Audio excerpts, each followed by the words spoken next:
الحمد لله نحمده ونستعينه ونستغفره ونعوذ بالله من شرور أنفسنا ومن سيئات أعمالنا من يهده الله فلا مضل له ومن يضلل فلا هادي له أشهد أن لا إله إلا الله وحده لا شريك له وأشهد أن محمدا عبده ورسوله. Falenderimet I përkasin vetëm Allahut të madhëruar, vetëm Allahun falenderojmë dhe vetëm prej Allahut të ndihmë kërkojmë. E lutim Allahun e madhëruar, mëshiruesin, mëshirbërësin, të na falë gjunahet dhe gabimet tona. Dhe e lutim Allahun e madhëruar të na mbrojë, të na ruaj nga të këqijat e vetëve tona dhe të këqijat e punëve tona. Të dashur vëllezër, dijeni se atë njeri që Allah I madhëruar e udhëzoi në rrugën e drejtë, nuk ka kush që ta humb atë nga ajo rrugë, përveç tij. Dhe atë njeri që Allah I madhëruar e devijoi nga rruga e drejtë, e humbi, për shkak të punës së tij të keqe, askush nuk ka mundësi ta rikthejë në udhëzim, ta udhëzojë në rrugën e drejtë përveç tij. Dëshmoj dhe deklaroj se I vetmi I cili meriton të adhurohet, të madhurohet në të drejtë, është vetëm Allahu I madhëruar, I vetëm dhe I pashok. Dhe se Muhamedi a.s. paqja Allahut qoftë mbi të, është robi I Allahut dhe I dërguar I Tij. Fjala më e mirë dhe fjala më e drejtë dhe fjala më e vërtetë është fjala Allahut të madhëruar, Kurani famlar. Dhe udhëzimi më I mirë dhe shembulli më I mirë për njerëzimin është shembulli profetik, shembulli I Muhamedit a.s. Dhe punët më të këqija dhe punët më të rrezikshme janë shpikjet. Janë shpikjet në fe. Janë ato shpikje që njeriu mendon t'i shtojë tek feja me mendjen e tij, me logjikën e tij të mangët, duke menduar se ky është I plotësim që I bëhet fesë. Dhe feja është I plotësuar, nuk ka nevojë për plotësimin e askujt. Sepse çdo shpikje, çdo risi në fe, në lidhje me akidën, me adhurimin e moralit, çdo shpikje e cila nuk ka argument, dhe me argument kemi qëllimin, nuk ka ajet kuranor ose hadith profetik që tregon për të, çdo shpikje është refuzuar dhe është humbje. Dhe çdo humbje dhe çdo devijim, nëse pason, nëse beson dhe pason, përfundimin e ka në zjarrin e xhehenemit. Allahu na ruaj. E lut Allahun e madhëruar të na bëjë të vërtetën, të qartë, të vërtetë, ta shikojmë siç është dhe na mundson ta pasojmë atë. Dhe lut Allahun e madhëruar gjithashtu të na bëjë të qartë, të pavërtetën të kodën siç është e pavërtetë, dhe na ndihmojë, të na mundsojë të largohemi prej saj. Të dashur vëllezër, qëllimi I krijimit të njeriut është adhurimi I Allahut të vetëm. Është njohja e krijuesit. Nëpërmjet argumenteve të Tij në univers, nëpërmjet argumenteve të Tij që ka zbritur në librat hyjnor, në argumentet që ka zbritur në Kuranin famlar dhe në hadithet profetike, që tregojnë për madhështinë e Tij, për drejtësinë e Tij, për bujarinë e Tij, për mirësinë e Tij, për urtësinë e Tij.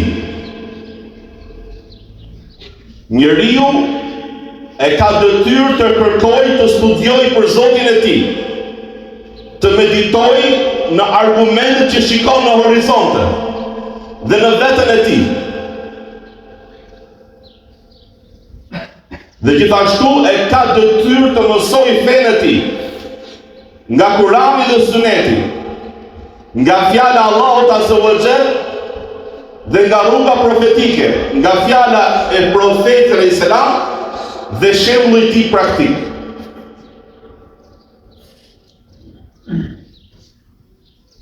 Besimtari e ka detyrë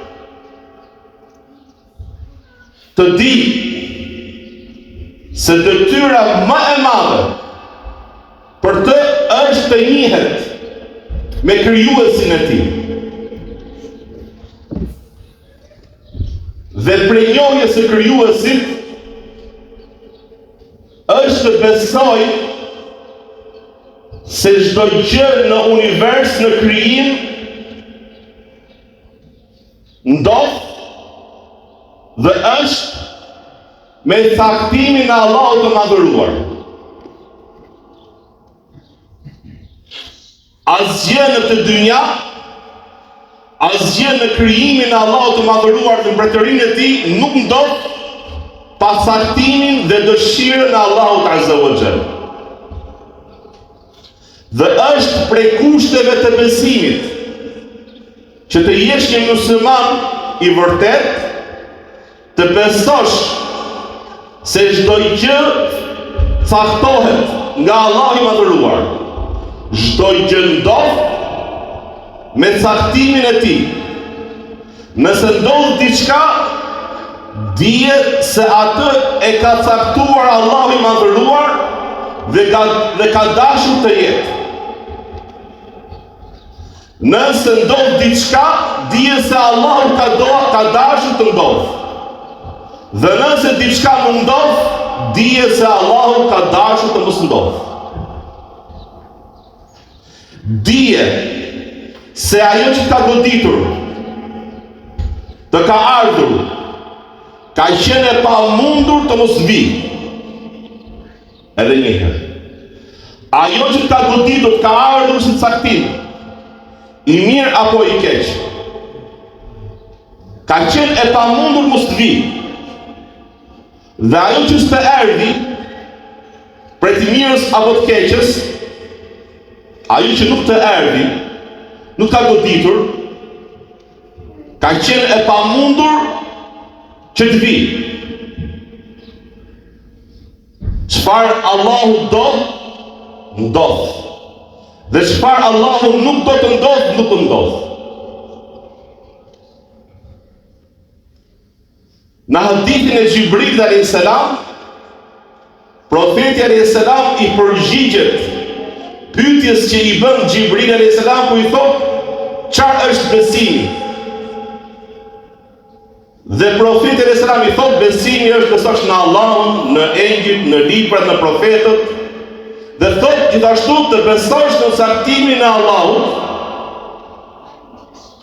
qoftë ai i mirë apo i keq për ty. Inna khalaqna kulla shay'in biqadar. Thot Allahu Azza wa Jall, ne e kemi krijuar çdo gjë me caktim. Inna kulla shay'in khalaqnahu biqadar. Ne çdo gjë e kemi krijuar me caktim. Ai cili mohon caktimin e Allahut të madhëruar, ai nuk është besimtar. Thot profeti alayhis salam, i drejtohet Zeid ibn Thabit radhiyallahu anhu, si kur të kesh flori sa mali i Uhudit, mal shumë i madh, ta shpenzosh në rrugë të Allahut të madhëruar, nuk do të pranohet derisa të besosh në caktimin e Allahut të madhëruar. Ky caktim, pra besimi në caktimin e Allahut të madhëruar, ka në vetvete 4 shkallë. Pra besimi në kupton të besosh 4 pika. E para është të dish se dija Allahut përfshin çdo gjë. Allahu i madhëruar di atë që kaloi. Di të tashmen, di të ardhmen, di atë që nuk është si do ishte nëse do ishte. Allahu di atë që nuk është si do ishte nëse do ishte. Dhe Allahu është i gjithdijshëm për çdo gjë. Allah i madhëruar di të ardhmen e çdo krijese. Pastaj ne besojmë shkalla e 2.2 se Allah i madhëruar ka shkruar çdo gjë për asaj që ai ka krijuar. Ne besojmë se nga krijesat e para që Allahu ka krijuar, dhe ka mendim të dietarëve që krijesa e parë ka qenë kalemi. Dhe 50.000 vite para se krijonte krijesat, e urdhëron kalemin dhe i thot shkruaj çfarë do ndodh deri në ditën e gjykimit.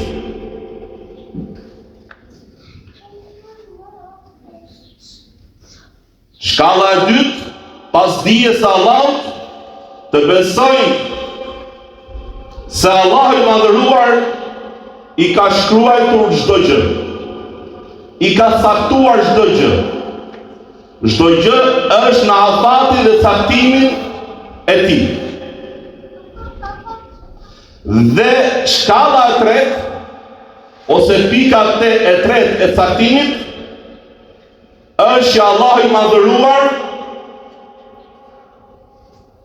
kur dëshiron para se ta krijojë diçka, e dëshiron ekzistencën e saj. E dëshiron të ndodhë ajo.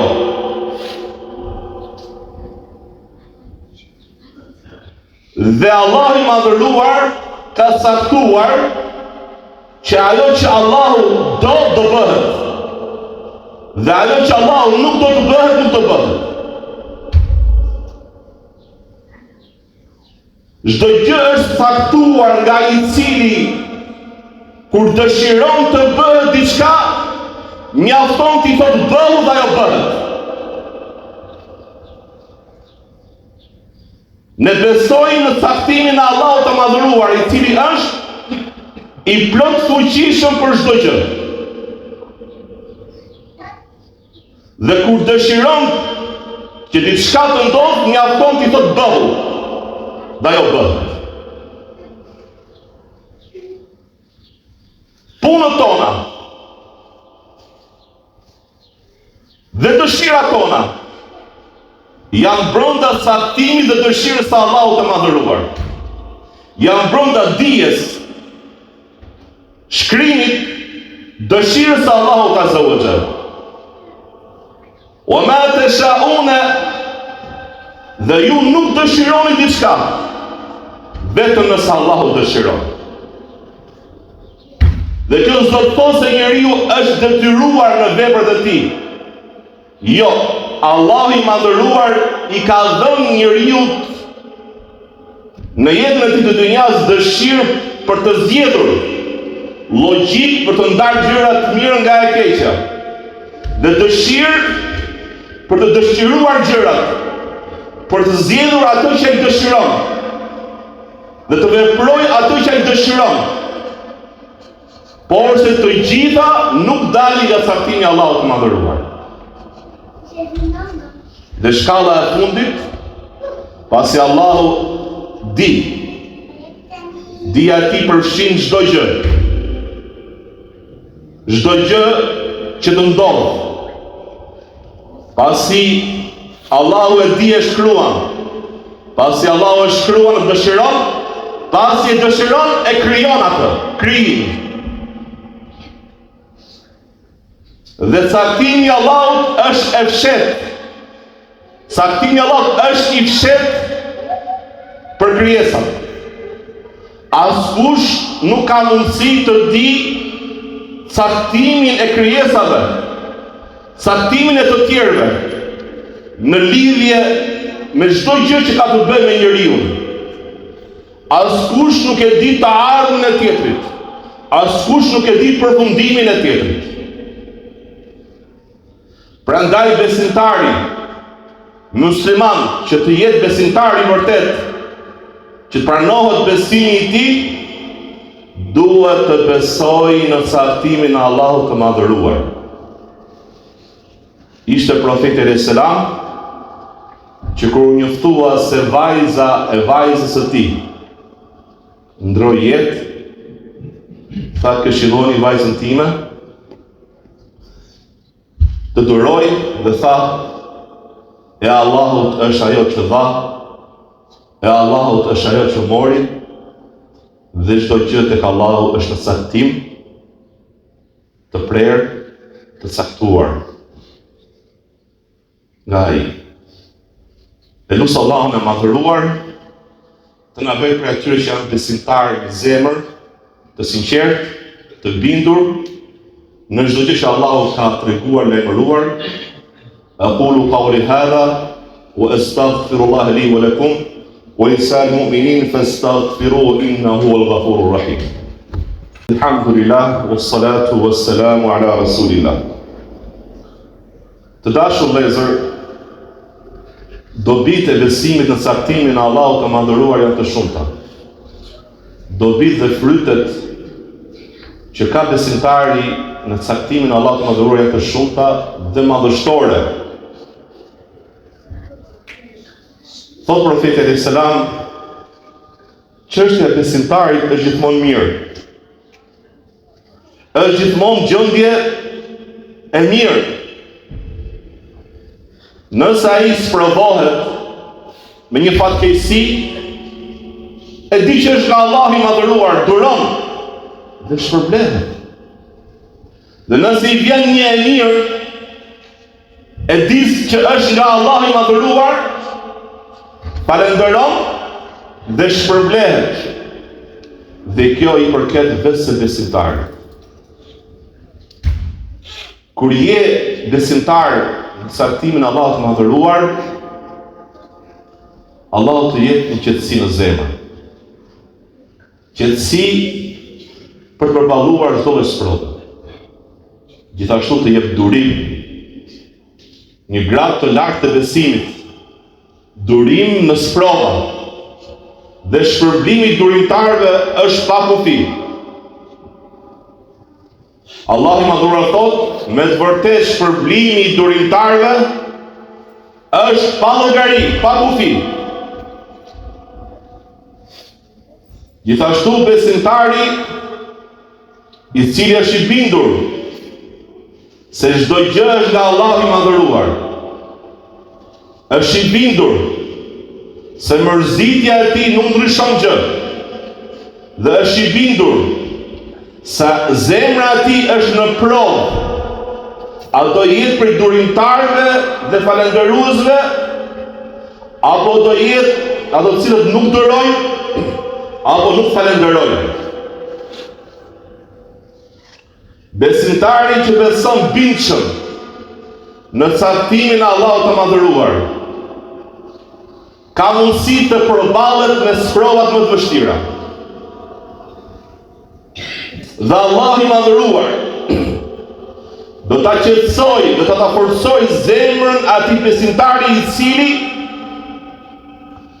beson bindshëm në caktimin e Allahut të madhëruar. Wa man yu'min billahi yahdi qalbahu. Dhe kush besoj në Allahun, në momentin që t'ju sprovove, të erë një caktim, i rënd, i dhimbshëm,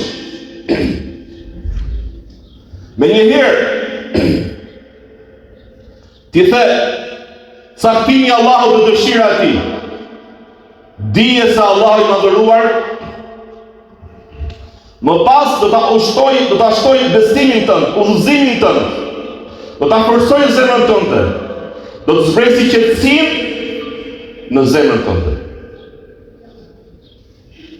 Dhe nëse nuk duron, dhe nuk e pranon caktimin e Allahut të madhëruar, dije se do jetë e kundërta. Ai që zëmërohet dhe urren caktimin e Allahut të madhëruar si caktimin e Zotit, se mund të urrejmë atë që vjen, se është e dhimbshme, nuk ka diçka, që mos na harrojnë gjërat. Po të urresh veprën e Allahut, caktimin e tij, pse o Zot e bëre? Dije se mbi të person është zemërimi i Allahut. Kush zemërohet në Allahun, Allahu zemërohet me të. Kush është i kënaqur me Allahun, Allahu është i kënaqur me të. Po ajo që është detyrë është të mos zemërohemi me caktimin e Allahut të madhëruar dhe të durojmë. Dhe ai cili kënaqet me atë që Allahu ka caktuar sepse person, sepse e ka rregull në zemrën e tij, se atë që caktoi Allahu për të, ajo është më e mira. Prandaj thot Umar ibn Khattabi radhiyallahu anhu, thot nuk është shqetësimi im, thot, në atë që do godasi mua në ditën time, është diçka që unë e dua apo urrej. Nuk ka rëndësi e dua apo urrej. Por se shqetësimi im është a është kjo në të mirën time apo jo? Sepse ka gjëra që ne i duam, është të keqen tënde. Dhe ka gjëra që ne i urrejmë, dhe janë të mirën tënde. Po Allahu Azza wa Jall, asa an tuhibbu shay'a. Ndoshta ju e doni diçka, po është të keqen tuaj. Dhe ndoshta ju e urreni diçka, dhe ajo është të mirën tuaj.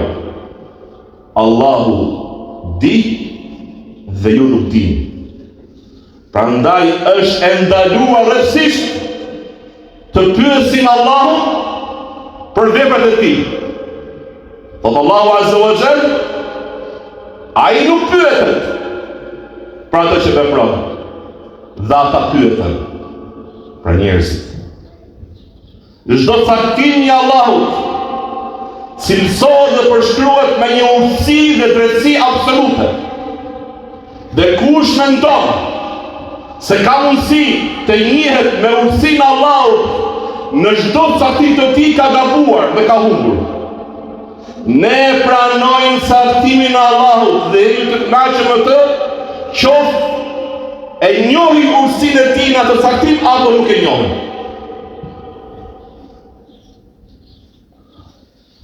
Allahu na udhëzon në rrugën e drejtë, në rrugën e vërtetë, e bëf të qartë besimin e vërtetë dhe të saktë. E lutem Allahun e madhëruar të na udhëzojë ne, familjet tona, fëmijët tanë në rrugën e drejtë. O Allah, na bëj për atyre që falen, që agjërojnë, që japin zekatin, që shkojnë në haxh. Na bëj për besimtarëve të mirë, na bëj për besimtarëve nga brenda, në zemrat tona dhe në punët tona të jashtme. Dhe e lutem Allahun e madhëruar të ndihmojë muslimanët kudo që janë, dhe e lutem Allahun e madhëruar të udhëzojë shoqërinë tonë në rrugën e drejtë me Islam. Inna Allaha wa malaikatahu yusalluna 'alan nabi ya ayyuhalladhina amanu sallu 'alayhi wa sallimu taslima. Allahumma salli ala Muhammadin wa ala ali Muhammad kama sallaita ala Ibrahima wa ala ali Ibrahima innaka Hamidum Majid. Allahumma barik ala Muhammadin wa ala ali Muhammad kama barakta ala Ibrahima وعلى آل إبراهيم إنك حميد مجيد. إن الله يأمر بالعدل والإحسان وإيتاء القربى وينهى عن الفحشاء والمنكر والبغي يعظكم لعلكم تذكرون فأقم الصلاة.